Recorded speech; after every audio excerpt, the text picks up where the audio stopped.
should be looking at the problem in Ukraine.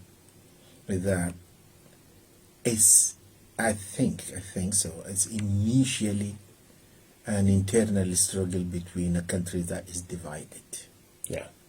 If you look at the demography, if you look at the ethnic, cultural, linguistics divisions within the country of Ukraine itself, and the history also of the country itself, you can see how is this happening. You remember a few years when we have these issues in Kiev, of people barricading themselves in the middle, in a square in Kiev, and then when we had that coup, or the time when the president of the country had to flee. If you remember that, because he was pro-Russian, Yeah. So there is a game there, and this game doesn't necessarily, happening for no good reason. It is a reflection of something that is going on in the country, division-wise. And made worse because Ukraine seemed to be a divided country, as you said. The southern part, possibly like Russian-speaking. Crimea has been carved out of what Ukraine or Russia claim is theirs anyway. So you have different, like, civil war going on there.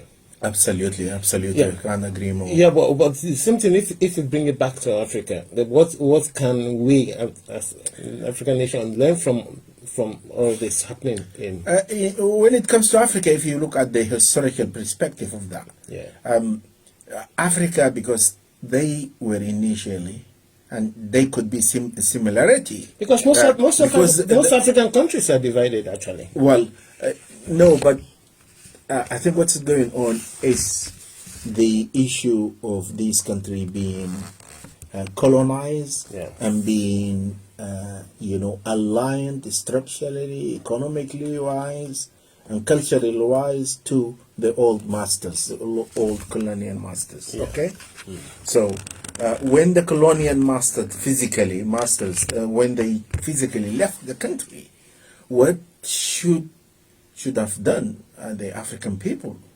these African countries, gradually to try to, disentangle themselves from the old colonial ties and try ever consistently to establish some degree of independence in a practical way, because what happened, we had the political independence, well, questionable, but it's a political independence. What you need is to gradually build, and this is not something that is going to happen overnight. They should have gradually tried to diversify their economy, diversify their links to the international. This is what should have happened. But the colonial masters are not innocent in this. Yeah. They were never been innocent in this. What they left behind are regimes and personalities and probably institutions that is still allied to them. You know what I mean? I mean, that might be and this is where the resistance comes. That might be possibly because they left a configuration of Africa that is not workable for Africans, if you know what I mean. Because there will always be a disagreement. It created atmosphere of like this is my area, this is my countryman, this is my tribe, this is my tribalism, and all this type of thing.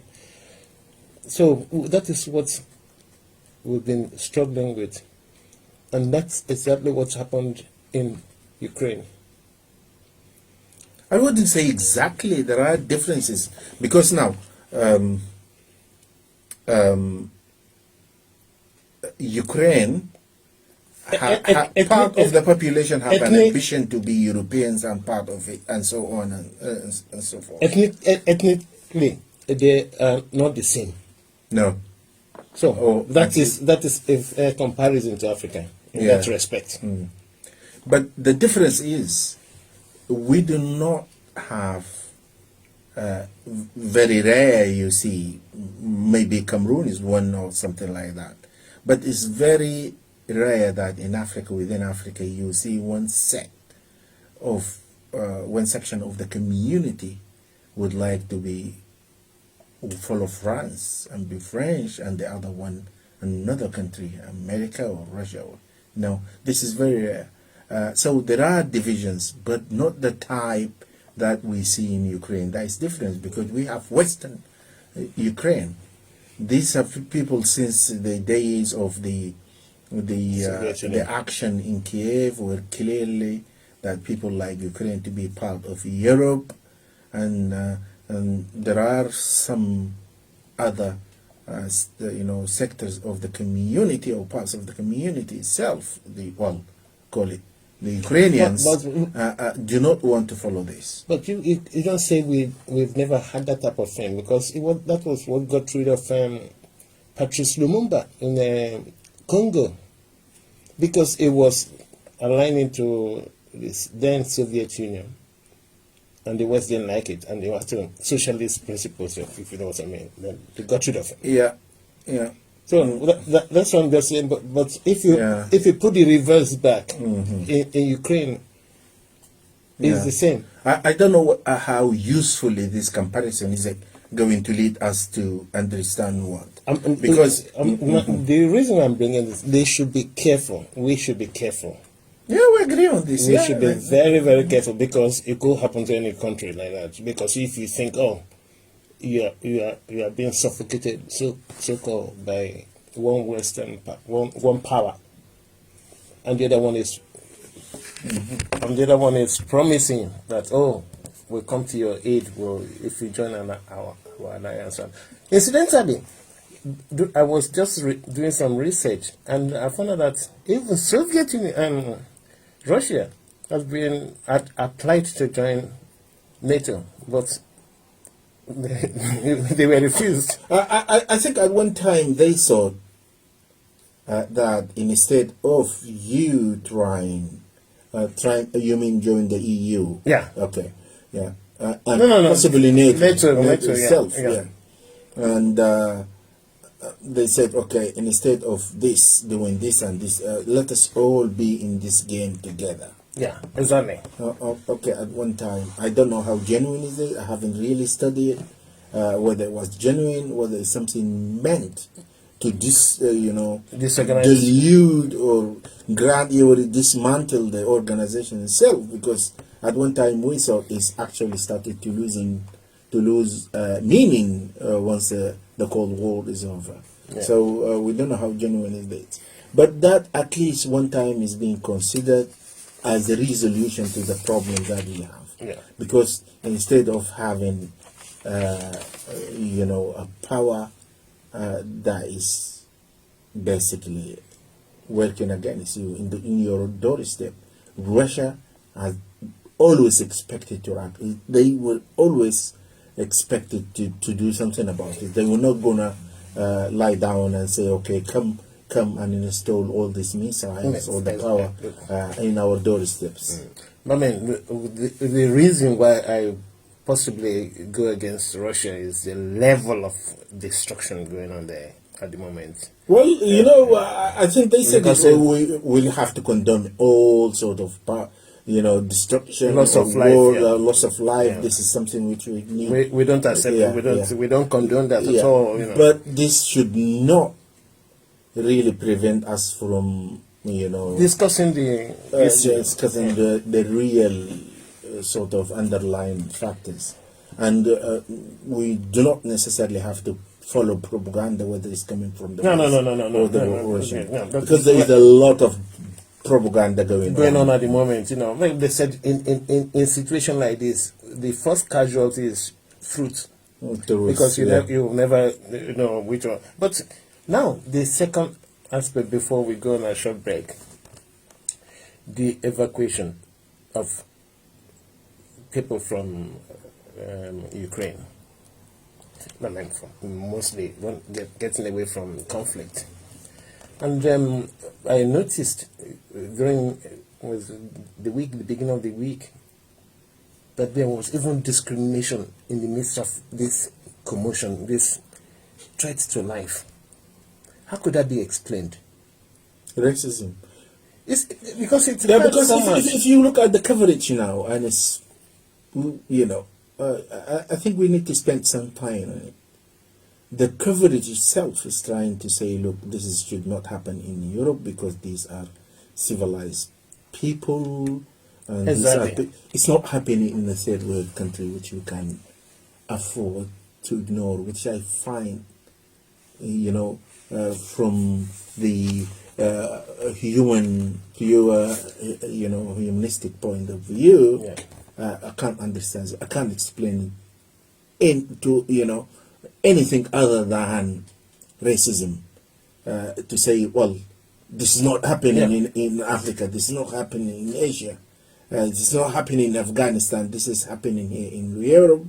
So these are racist tunes to you know, is used actually to maybe help gathering support. Maybe it is refugees, but the whole thing. Do we turn a blind eye to this? Because when I ask these questions, we have all these embassies in Africa.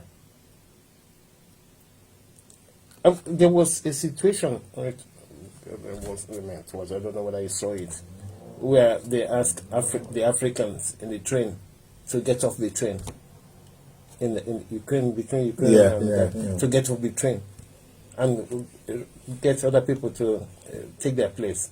What type of nonsense is that?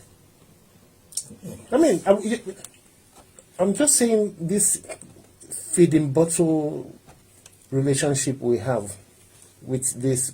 You have ambassadors of Poland, of all these countries, of possibly Ukraine. Why not call them immediately? Why are you treating our people like this? But they get quiet. Anyway, well, because they haven't done nothing about their own people, you know. That is the point. That's where I'm going. I think we'll expatiate on this more when we come back from the short break, because it's not. I don't want to just treat it so quickly like this, and it may even take us to next week when we discuss this. But because these students are all studying in Ukraine not for free. They are paying income, and the country itself has, promoted ourselves to Africans and Asians, to the Indians, to all of them. That it's good university system, and come here as students, come here, and our institutions will benefit from this. The country economically will benefit from this, and benefit from the ties that studying in a country might bring to that country. So they promoted themselves in that respect. There is a moral obligation when it comes to it. Say, look, these are my students. These are people who came to study in my institutions. Yeah. Should and they are victims protect of them. victims of circumstances. But what I'm just saying, it's if you bring it down to personal level, if you don't like yourself and you expect other people to like you, is that possible? Difficult. Very difficult. In that case, I was wondering, I mean, assuming they were looking at what was going on in Ukraine, for the foreign office of most African states to call the ambassadors of maybe Ukraine or Poland or whatever, to ask difficult questions. You have the ambassadors of these African countries in Poland, in the border. Why not send them down there? Go and look after your people. Absolutely. And not only that, because we all knew that this is going to come into this. And we've seen thousands and thousands of troops, Russian troops, moving in closer to the borders of that country. You've seen all this. Yeah. And countries started to prepare themselves to... They were even advising their citizens exactly. to leave. You never heard anything from the continent of Africa. No. Not only that, I mean, what you say, they should foresee what is coming. Yeah. And at least countries surrounding areas which you expect this may happen. Like, it's not only Ukraine. Ukraine should be taking the lead. I mean, the embassy of that particular African country in Kiev should take the lead and then try to, plan for all possible course of action. Scenarios. All scenarios. If you are expecting this Russian to come in, then we're going to have to evacuate people either on planes or probably to neighboring countries. So you should have arranged for this and even communicate with places like Poland or the other, surrounding countries. And they have also embassies in these countries. Try to formulate a policy and a plan of how to keep your people safe, either by shipping them all together out of the country or temporarily to the neighboring countries. Yeah, but I mean, what is difficult in I had an official of if the you cannot see why, simply ask these people to leave. Exactly, in time, not in this chaotic situation where everybody is the fittest of the... And you are black and you are subject to racism and you are in the middle of a European country and you always being looked at as a potential problem, a refugee or anything. We will always be looked at that way. So you have all these, ingredients on place. Yeah. What do you expect? I don't think so much of the way they look at me. I rather think the way I present myself to people. Because if there was this minister, what's a statement from the Foreign Office in Nigeria that is not the best practice to evacuate Nigerians, that it is Nigerians, they're up to them to look after themselves. No. I mean, an official of the Foreign Office will come and say that in public and still retains his job?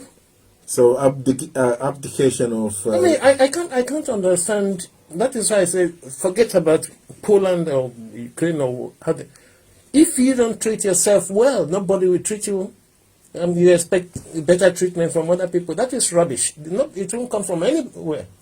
Absolutely. I mean, you see, and you have the embassies in African states. Why not? Is it an unequal relationship or what? I mean, you've seen this thing develop in other nationals have been advised leave before it gets to this bombardment.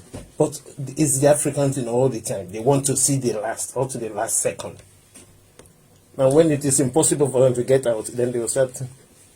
What about the African Union? Because it's a sector, forget about those ones are just. So you know how I feel about African Union. They know very well. They have students from all the way from Gambia to Tanzania. You have students from Egypt all the way to South Africa. African Union ought to have maybe have a coordinated team. Say, okay, right from when Russia are massing troops, plan out different scenarios. Give timelines to this. It's not when they start bombing. You start starting about looking for your students and all this type of thing. You don't even know how many there are in Ukraine. Even I read somewhere that about 200 Nigerians said they would rather fight for Ukraine than leave Ukraine. And go back to Nigeria. I mean, that is an indictment on how they feel about their own country and how their country even treats them. You rather die in a foreign land than come back. I mean, it is the safety of your own country. It is. I mean, it's a safety. They came back, the people that maybe left businesses and whatever, students and everything, came back, they give you $100 to look, go to their states, various states. What do you want to do that? I mean, how do you feel? How would you feel yourself? You've left maybe businesses of maybe thousands of dollars in Ukraine, and you come back, they give you $100 to feed or to what? Incredible. You see, that's what I thought.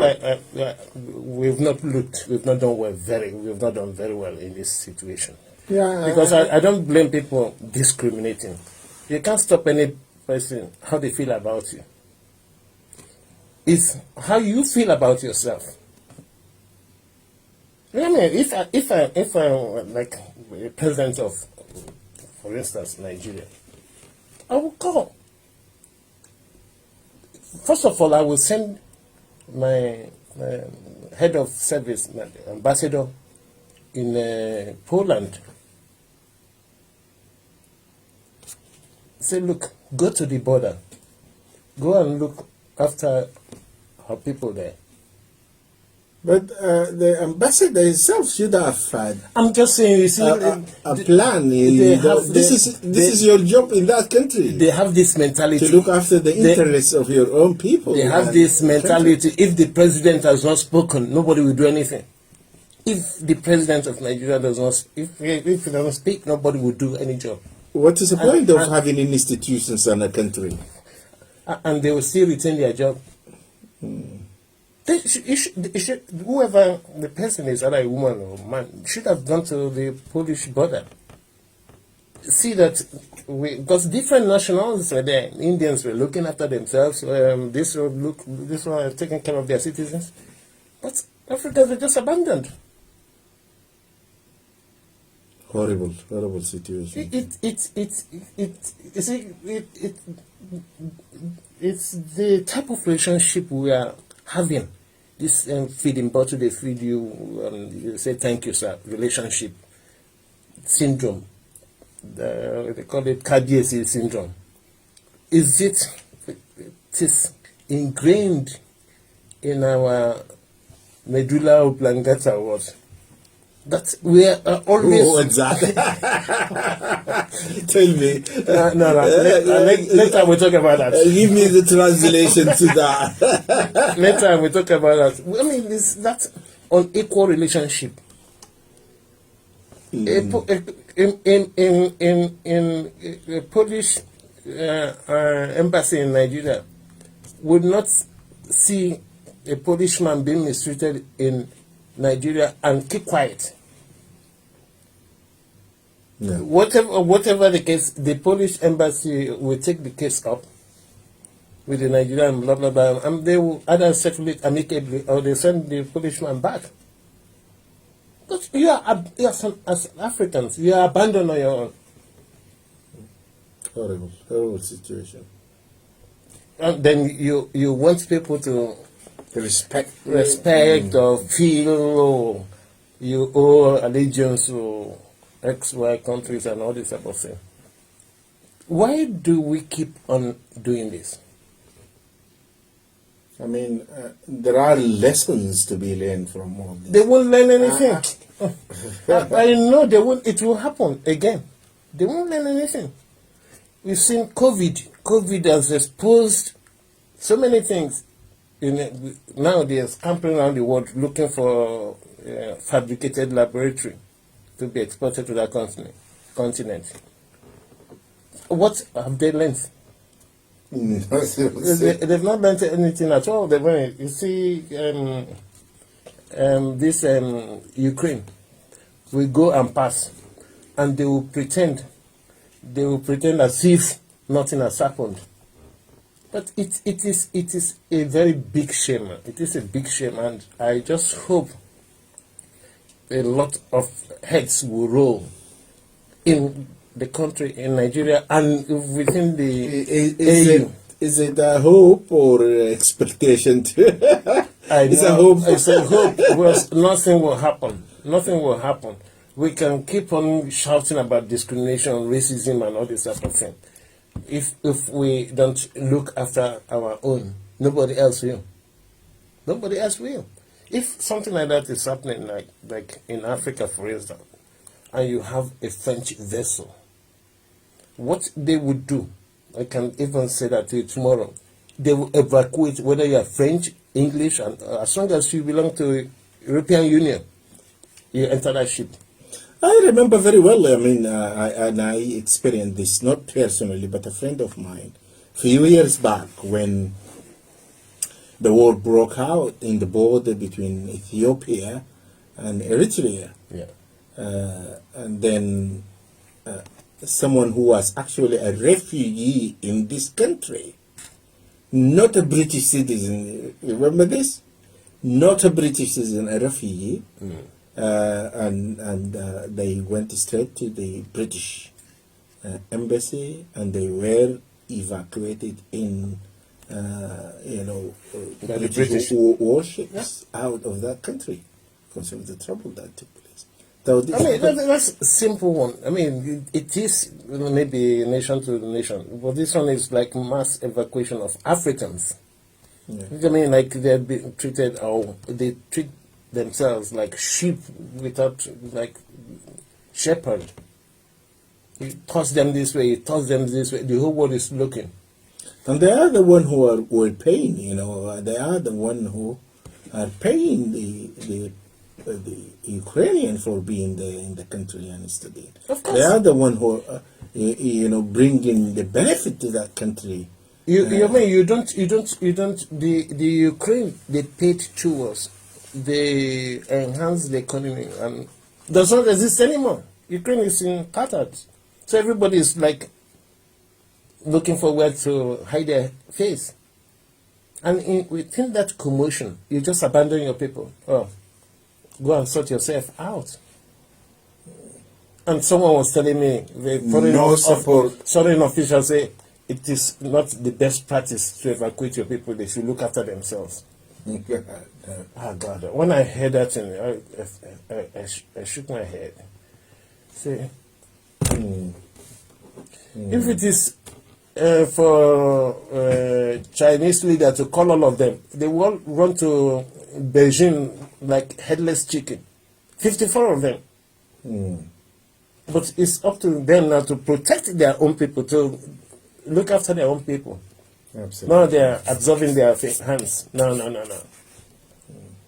If it is for Boris Johnson to call 54 of them, they will run like headless chicken, go to London.